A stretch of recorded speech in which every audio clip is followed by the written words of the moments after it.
Chapter 5, Continuity and Differentiability. In this chapter, first of all, we learn about continuity. The concept of continuity is deep rooted in human civilization. The river in the Himalayas flow throughout the year continuously. Similarly, we breathe non-stop till we are alive. The flow of time is continuous. That is, we are getting older each moment. In mathematics, also we have the same concept of continuity. We say that a function is continuous in an interval if its graph can be drawn without lifting the pencil from the paper. Again, I am repeating. In mathematics, we say that a function is continuous in an interval if its graph can be drawn without lifting the pencil from the paper. Now, but to be precise, it has to be defined in mathematical terms. For this, we will recall the concept from class 11, that is the concept of limits. So, we will define continuity in terms of limits.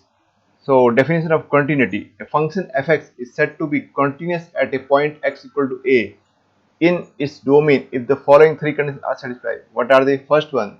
Fa exists, that is, you have to find the value of fa and it should be a finite number. It cannot be infinite. And second thing is that the right hand limit, that is limit x tends to a plus fx should be equal to the left hand limit, that is limit x tends to a negative fx. So RHL should be equal to LHL, that is the limit x tends to a fx should. And third one is that the value of the limit and the value of the function at the same point should be equal. So this is the third important point, that limit x tends to a fx equal to fa. So this is one of the important point. Now next one, continuity of a function in interval. That what we have learned, that was continuity of a function at a point. Now we learn continuity function in an interval. The function fx is said to be continuous in the interval I equal to open interval ab if three conditions mentioned above are satisfied for every point in the interval I. Or in other words, if the function fx is continuous at every point in the open interval ab, then we say that the function fx is continuous in the whole open interval. Now the second point which we learn is how can we define the continuity of a function in a closed interval. So in closed interval also we have to check first of all the continuity for the open interval ab. The next point, we have to check for the value of the first we have to find the value of a. So here a we are having, so we will find the right hand limit of fx at a, that is limit x tends to plus a fx should be equal to fa, and the extreme value of the closed interval b, closed interval ab is b. So we have to find the left hand limit of x tends to of fx at b, that is limit x tends to b negative fx, and that should be equal to fb. So this is the way we can tell whether a function defined in a closed interval is continuous or not. Then some important points you have to remember is that trigonometric functions, in certain trigonometric functions, they are in wherever domain they are defined, they are always continuous. You may have seen the graph of sin x, cos x, tan x, class 11. They all were continuous without any break wherever they were defined. Second important thing is polynomial functions. Polynomial functions are always continuous. Third one, exponential functions are also always continuous. Fourth, logarithmic functions are also continuous in their domain, that means wherever they are defined. Modulus functions are everywhere continuous. Similarly, rational functions are also everywhere continuous. That means everywhere means wherever they are defined. And the last one, constant functions are everywhere continuous. So these are the important points you have to remember while doing a question based on in which we have to check whether the function is continuous or not at a particular point or in a particular interval. Next one is we learn about discontinuity. So if there is a break in the graph, we say that the function is not continuous. So let us learn this one. If any one of the three conditions for a function to be continuous fails, then the function is said to be discontinuous at that point. On the basis of the failure of which specific condition leads to discontinuity, we can define different types of discontinuity. First one is jump discontinuity. This is what will happen. The value of the right hand limit may not be equal to the value of the left hand limit. So in this is known as jump discontinuity. You can see the graph of this. So there will be a break like this.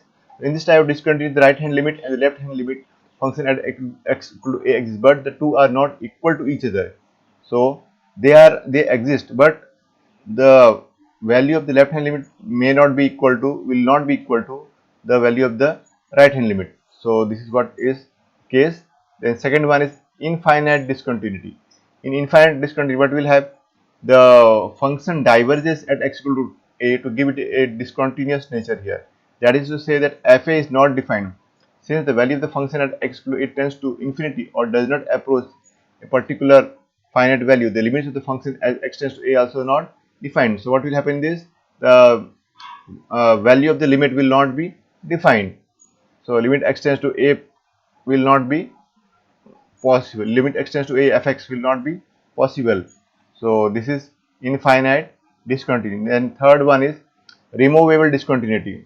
In removable discontinuity, what will happen? The limit will exist. Also, value of the the value of fa will be a finite one, but they will not be equal. So removable discontinuity. This is a category of discontinuity in which the function has a well-defined two-sided limit at x equal to, but either fa is not defined or fa is not equal to its limit. So this is what is known as removable discontinuity. Why we say removable discontinuity? Because if we redefine it, we can make the function as continuous. So now, before we go in the exercise, let us learn some two theorems which we are having here. The proof of that is not in the syllabus of class 12. So only statement is important, and you have to apply that property in any numerical problems wherever may be possible. So theorem 1. Suppose f and g be two real functions continuous at a real number c, then at that point the sum of the two functions, that is f plus g, f minus g, f into g and f by g, where g is not equal to 0, will be continuous. So if, again I repeat, if two functions f and g which are real functions and they are defined at a particular point c, then so they are continuous at the point c, then their sum, difference, multiplication and division will be also continuous at that particular point. Then theorem 2. Suppose f and g are real valued functions such that f of g is defined at c. If g is continuous at c and if f is continuous at gc, then f of g is continuous at c. So this is theorem number 2. That is, it says that if f and g are real valued functions and f of g is defined at c, then if function g is continuous at c and f is continuous at gc, then the composite function f operation g will be also continuous at c. Exercise 5.1, question number 1. Prove that the function fx equal to 5x minus 3 is continuous at x equal to 0. Now what is fx equal to 5x minus 3? It is a polynomial function. So polynomial function, here we have seen that they are everywhere continuous. Everywhere continuous means they are continuous at each and every real point. So since x equal to 0, x equal to minus 3 and x equal to 5, they all are real numbers. Therefore the function fx will be continuous at x equal to 0, x equal to minus 3 and x equal to 5. Same we'll write in question number 2 also. In question number 2 we are having examine the continuity of the function fx equal to 2x square minus 1 at x equal to 3. Now since here also you can see that the function fx equal to 2x square minus 1, what is that? It is a polynomial function, and we know that polynomial functions are everywhere continuous. Therefore we can say that the function fx equal to 2x square minus 1 will be continuous at x equal to 3. Now let us go in the third one, question number 3, first part. Here no point is given, that means we have to tell in the whole interval.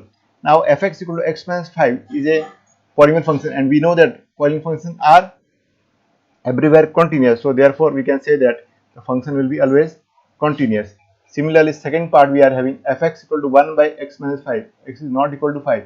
So when x equal to 5, the function is not defined. So therefore when x is not equal to 5, the function is always defined. Therefore we can say the function fx is a continuous function. Why? Because it is a rational function, and we know here this one, rational functions, they are always, here you can see that rational functions in the domain are always continuous. Now the third one is also a rational function, therefore it will be also continuous. Now the fourth one, what is the question number third one, fourth part? Question number third, fourth part, here we are having this one as fx equal to modulus of x minus 5. So this is an absolute value function. Now we know modulus function. We know that modulus functions are everywhere continuous. Therefore, fx equal to mod of x minus 5 will be always continuous. So this is how we can get the solution of 1, 2 and 3, and same concept will apply in question number 4 also. Fourth one, you can see that prove that the function fx equal to x raised to n is continuous at x equal to n, where n is a positive integer. This is also a polynomial function. Therefore, we can say that fx equal to x raised to n is a continuous function for all, for at x where n is a positive. Yes, it is continuous everywhere for all real numbers. So this is how we can get the solution. So let us write. I will show you how we can write the solution. Already I have explained you. Same way you have to write. So first one we will write since fx equal to 5x minus 3, 5x minus 3 is a polynomial function. Polynomial function. This implies therefore what we can say that fx is everywhere continuous. F of x is everywhere continuous. fx is everywhere fx is everywhere continuous. Everywhere continuous. And therefore, since fx is everywhere continuous, therefore fx is everywhere, so we can say that so fx is, so it is also, so fx, so it is also, it means fx, so it is also continuous at, so it is also continuous at, what are the points? At x equal to 0, then at minus 3, continuous at 0, continuous at minus 3, and also continuous at 5. So this is how we will write the answer of the first part. Similarly, we will write the answer of second part also. In that also what we will write, since the function fx equal to 2x square minus y 1 is a polynomial function, therefore it is also continuous at x equal to 3. Same way, question number 3, first part we will write. Let me show you by writing the solution of the third one. So question number 3, I will write first part. Now let us do the third one. Here you can see that, as I told you, what is this? Fx equal to x minus 5 is a polynomial function. So that is what we will write. Since fx equal to x minus 5, x minus 5, since fx equal to x minus 5 is a polynomial function,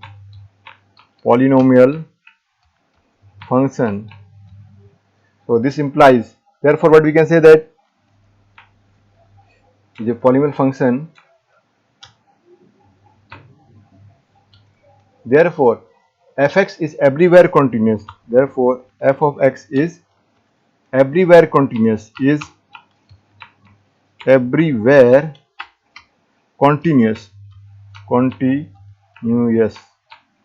So this is what we will write down. Now similarly, this answer the first part, that is the a part. So a part, so this part A. Now let us for the second part, B part, what will write down? since fx equal to 1 by x minus 5, x is not equal to 5, is a rational function. Therefore, fx is continuous wherever it is defined. So this is what you will write for question number second part. Now second part we are having, since fx equal to 1 by x minus 5, x not equal to 5, x not equal to 5 is a rational function, is a rational function.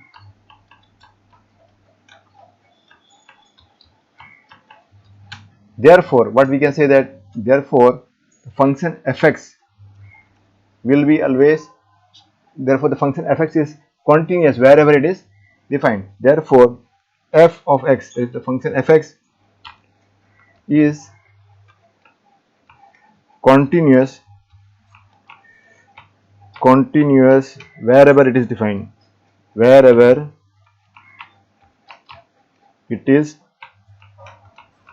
defined, or we can say it is continuous in its domain. So this is the answer of the part B. Similarly, we will write down the C part also. Now question number third one, part D. Since fx equal to mod of x minus 5 is a modulus function, is a modulus function,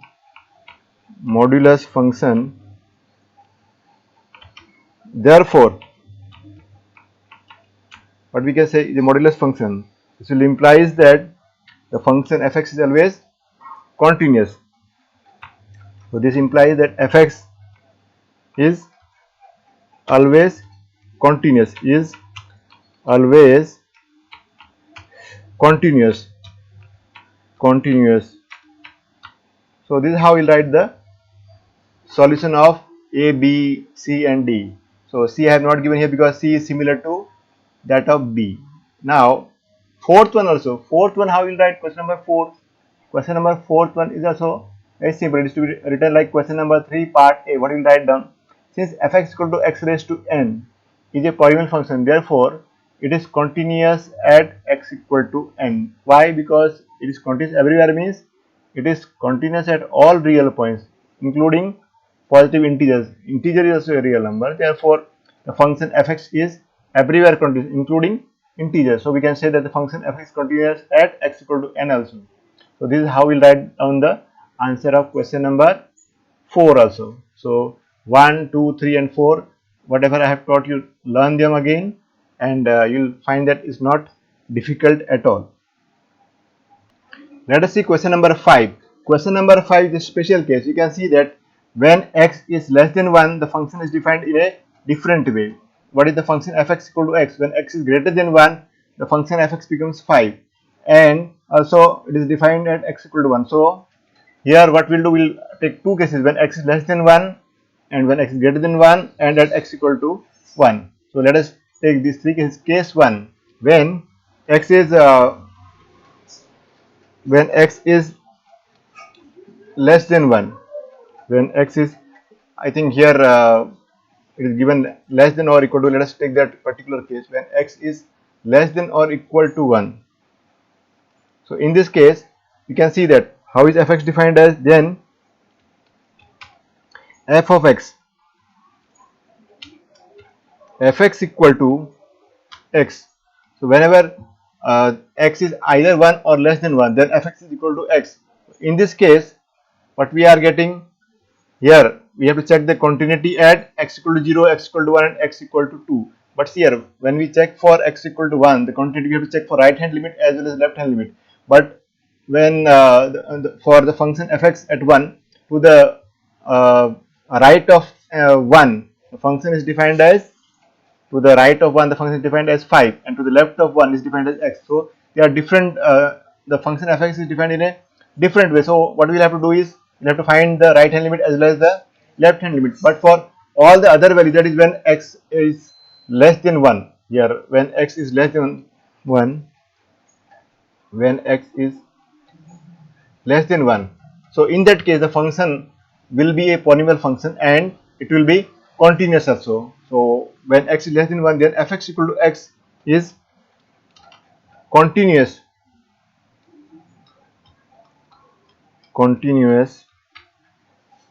And it is continuous at what point? It's continuous at 0, because x is less than 1. In that case, 0 is value of the this solution. When suppose we solve x less than 1, we know that 0 is less than 1, so 0 is a part of that x. So when then fx is continuous at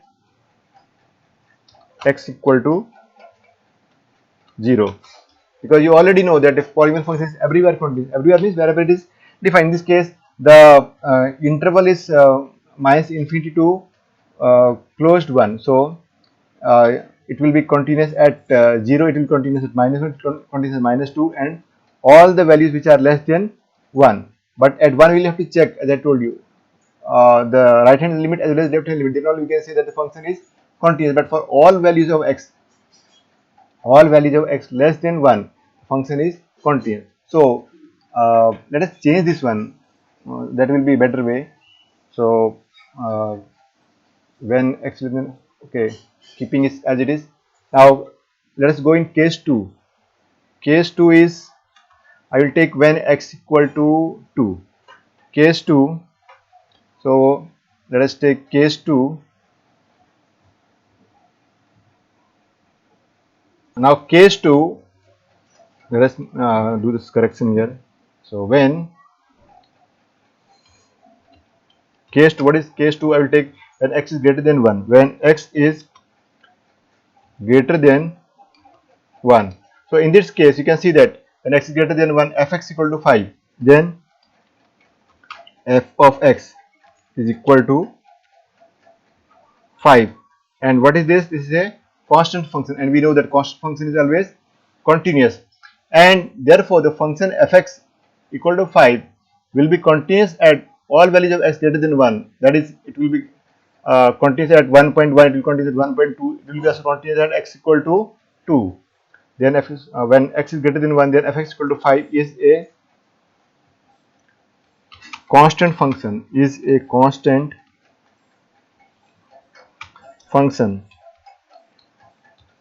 So this will give us a constant function.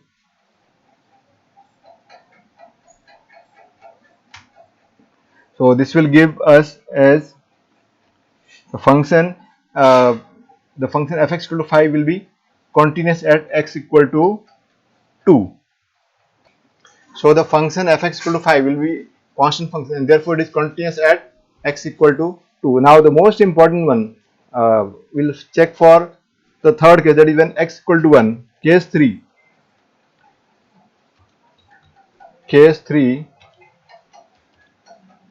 Third case now, when x equal to 1.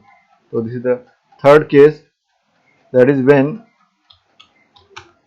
x equal to 1.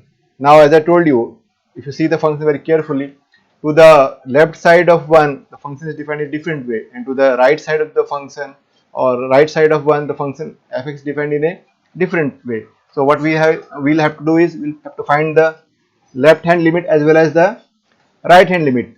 So let us do that one. Now finding the right hand limit, what we get is limit x tends to 1 plus fx equal to limit x tends to 1 plus. Now if you see the function here, what value of fx will take here? X is greater than 1, so we'll take fx as 5, not as x. So 5. So we'll take it as 5. Now you can see that there is no value of x, so therefore the value of this limit will be equal to how much? It will be 5 itself. So now next one, what we'll do, we'll find the left hand limit of the function fx at x equal to 1. Okay, now we'll find the left hand limit. Limit x tends to 1 negative fx equal to limit x tends to 1 negative. Now you see here, when x is less than 1 negative means not minus 1, it means only the value of x is less than 1. So you can see that when value of x is less than 1, then fx is defined as x. So this fx is actually x, so we'll write it as x. So this is how we have got the function here again. So this how the function is defined. Now what we'll do, we'll put the value of x. X is again, I told you, is not 1 negative. So since this is a polynomial function, value of this will be equal to, what is the value of x here? 1. So it will be 1. And clearly you can see that the right hand limit as well as the left hand limit both are not equal. So what we can say, that the function fx is not continuous at x equal to 1. Therefore what we have got, limit x tends to 1 plus fx is not equal to limit x tends to 1 negative fx. That means the right hand limit is not equal to the left hand limit, and in this case, so therefore there is no need to find f of 1, because that will find only if the limit exists. Here limit itself does not exist, so there is no point in finding f of 1. Therefore what we can say, that the function fx is not continuous. Therefore what we can say, the function fx is not continuous at x equal to 1, implies fx is not continuous at x equal to 1. So this is the solution of question number 5. And now for practice, you all will try question number 6 one. Question number 6 is this one. So here also you have to find all points of discontinuity. That means you have to check whether the function is uh, not continuous at a point or not. Here I will give you a hint. Hint is very simple one. Fx equal to 2x plus 3, and second one is 2x minus 3. Now you can see that to the left of 2 the function is defined as 2x plus 3, and to the right of 2 the function is defined as 2x minus 3. So they are defined two different ways, to the right as well as to the left of 2. So what you will do is, at x equal to 2 you have to find the right hand limit as well as the left hand limit, and also you have to find f2. If all three are equal, then you say that the function fx is continuous at x equal to 2. And for the remaining points, the function will be always continuous, because whenever x is less than 2 the function is a polynomial function, so it is continuous. Similarly, when x is greater than 2 the function is again a polynomial function, therefore it is continuous function. So only point you have to check is at x equal to 2, and suppose at x equal to 2 the function is not continuous. So what you will say, therefore the function fx is discontinuous at x equal to 2, or the function fx is not continuous at x equal to 2. So this is how you try question number 6 one. Try it, you will not find any difficulty, because already I have given you the hint.